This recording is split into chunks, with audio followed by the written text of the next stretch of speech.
महाभारत सिर्फ एक युद्ध नहीं बल्कि मानवता, कर्म और भाग्य का सबसे बड़ा ग्रंथ है। इस महायुद्ध के हर मोड़ पर किसी न किसी श्राप की गूंज सुनाई देती है।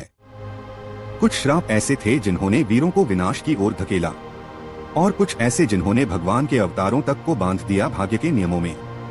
आज हम जानेंगे महाभारत के 5 सबसे भयंकर श्राप जिन्होंने इस इतिहास की दिशा बदल दी। पहला श्राप, माता गांधारी का श्राप।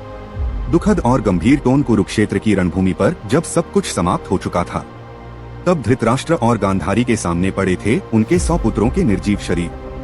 दर्द और क्रोध में डूबी माता गांधारी ने भगवान श्री कृष्ण को श्राप दिया, जैसे मेरा वंश नष्ट हुआ वैसे ही तेरे यदुवंश का भी नाश होगा। और समय आने पर वही हुआ। द्वारका समुद्र में डूब गई, यदुवंश एक दूसरे का वध करने लगा और श्री कृष्ण ने स्वयं अपने अवतार का अंत किया। यह श्राप इतिहास में सबसे निर्णायक था, जिसने द्वापर युग का अंत कर कलयुग की शुरुआत की। दूसरा श्राप, कर्ण का श्राप। कर्ण सूर्यपुत्र, दानवीर और युद्ध भूमि का अद्वितीय धनुर्धर। उसका जीवन जितना महान था उतना ही पीड़ादायक भी। एक ऐसा योद्धा जो जन्म से सूतपुत्र कहलाया, परंतु रक्त में सूर्य का तेज समाये हुए था। लेकिन नियति ने उसके जीवन में 3 ऐसे श्राप लिखे जिन्होंने उसके गौरव को विनाश की ओर मोड़ दिया। पहला श्राप, गुरु परशुराम का श्राप। कर्ण ने शस्त्र विद्या सीखने की ठानी, पर कोई भी गुरु एक सूतपुत्र को शिक्षा देने को तैयार न था। तब वह ब्राह्मण का वेश धारण कर परशुराम के शरण में पहुंचा। वर्षों की साधना के बाद जब परशुराम कर्ण की गोद में विश्राम कर रहे थे, तभी एक विषधर डंक मार गया।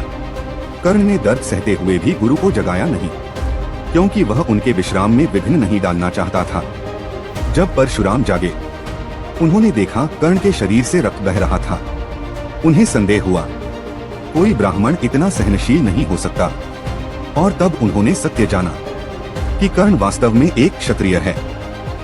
क्रोधित होकर उन्होंने श्राप दिया, जिस क्षण तू सबसे बड़े संकट में होगा, तुझे अपने शस्त्रों का ज्ञान भूल जाएगा। वही श्राप युद्ध के अंतिम क्षण में सत्य हुआ। दूसरा श्राप, ब्राह्मण का श्राप। एक दिन कर्ण अपने रथ पर सवार होकर अभ्यास कर रहा था, तभी उसके बाण से गलती से एक ब्राह्मण की गाय मारी गई। वह ब्राह्मण क्रोध से कांप उठा। हे योद्धा, तूने निर्दोष की हत्या की है। जिस रथ से तू इतना गर्व करता है, उसी का पहिया तेरे संकट की घड़ी में पृथ्वी में धंस जाएगा।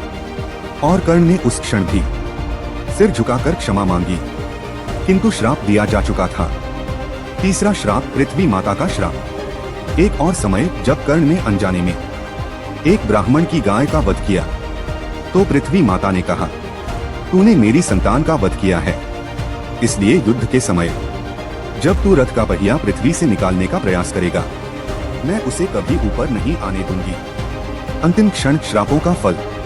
कुरुक्षेत्र की रणभूमि पर जब अर्जुन और कर्ण आमने सामने थे, तब वही श्राप एक साथ जाग उठे। कर्ण का रथ धरती में धंस गया। वह नीचे झुककर उसे निकालने लगा और उसी क्षण गुरु परशुराम का श्राप सत्य हुआ। उसे अपने दिव्य अस्त्रों का स्मरण न रहा, और जब वह असहाय खड़ा था, तब अर्जुन का बाण उसे भेद गया। धीमे स्वर में कर्ण गिर पड़ा, लेकिन उसकी महिमा अमर हो गई, क्योंकि जो अपने जीवन भर दान देता रहा, वह मृत्यु के क्षण में भी अपनी पुण्य की आभा छोड़ गया। तीसरा श्राप, द्रौपदी का श्राप। जब द्रौपदी को सभा में अपमानित किया गया, तब उसने प्रतिज्ञा की, जब तक दुर्योधन और उसके भाइयों का रक्त मेरे बालों को न छुएगा, मैं अपने केश नहीं बांधूंगी। यह श्राप नहीं परंतु शपथ थी, जो श्राप बन गई कुरुवंश के लिए। युद्ध में जब भीम ने दुर्योधन की जांघ तोड़ी और द्रौपदी ने रक्त से अपने केश धोए, तब पूरा कुरुवंश उस शपथ की अग्नि में भस्म हो चुका था। चौथा श्राप, शंखचूड़ और श्री कृष्ण का श्राप। शंखचूड़ एक अत्यंत पराक्रमी दैत्य था, जो लक्ष्मी जी का भक्त था। श्री कृष्ण ने युद्ध में उसका वध किया, लेकिन मृत्यु के पहले शंखचूड़ ने श्री कृष्ण को श्राप दिया, जैसे तूने मेरी पत्नी से छल किया, वैसे ही तू भी अपनी मृत्यु के समय अकेला रहेगा। और वास्तव में जब श्री कृष्ण का अंत हुआ, वे अकेले वन में बैठे थे और शिकारी जरा का बाण उनके पैर में लगा। श्राप का फल, श्री कृष्ण का अंत। वर्षों बीते, महाभारत समाप्त हुआ। गांधारी का श्राप फलित हुआ और यदुवंश स्वयं अपने रक्त में डूब गया। जब सब कुछ समाप्त हो गया तब श्री कृष्ण अकेले वन में चले गए। उन्होंने नीम के वृक्ष के नीचे विश्राम किया और ध्यान मग्न हो गए। उसी समय एक शिकारी जरा ने उन्हें हिरण समझकर उनके पैर पर बाण चला दिया। बाण लगा और उसी क्षण शंखचूड़ का श्राप पूर्ण हुआ। यही है कर्म का सत्य। जो भी बोया जाता है वह कभी न कभी फल बनकर लौटता है। 5वां श्राप अश्वत्थामा का श्राप। युद्ध समाप्त होने के बाद भी अश्वत्थामा ने प्रतिशोध नहीं छोड़ा।